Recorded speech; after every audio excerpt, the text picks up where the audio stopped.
Jo, en relació als pressupostos que ha preguntat el company,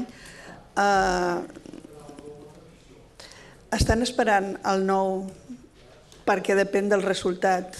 Si hi ha molta gent que va votar o no, el soci per aprovar els pressupostos serà uns o altres. I segon, la segona pregunta, el tema de la llista única de cara a les eleccions, això continuarà de la Generalitat, que no és bona.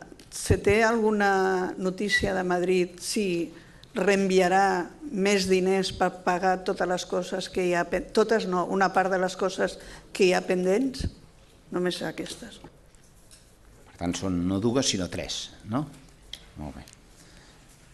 Els pressupostos no els estem preparant d'acord amb la feina interna, no ho vincularia al 9N, li ho dic clarament, sinó amb la tasca pròpia de preparar uns pressupostos.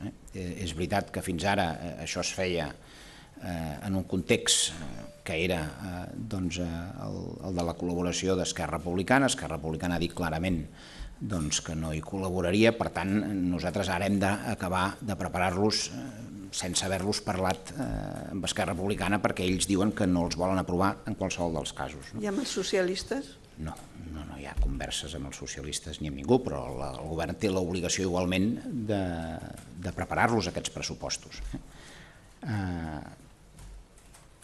Aleshores, segona, jo de la llista única, diguem-ne, no li puc contestar perquè no em toca com a portaveu, no per allò que no toca, sinó perquè realment no em toca, és evident, no? Això és una qüestió clarament de partits. Jo em remeto, en tot cas, a les declaracions que va fer el president de la Generalitat el dimarts al respecte i que, a més, va deixar clar d'una manera, diguem-ne, nítida i transparent que aquesta era una posició, quan la va explicar, personal d'ell, més que no pas de govern, ho va dir així mateix. Per tant, encara més raó per la qual el portaveu del govern no hi hagi d'entrar. I tres, sobre la situació econòmica no hi ha cap notícia en el sentit del que vostè em preguntava, almenys que jo en tingui constància,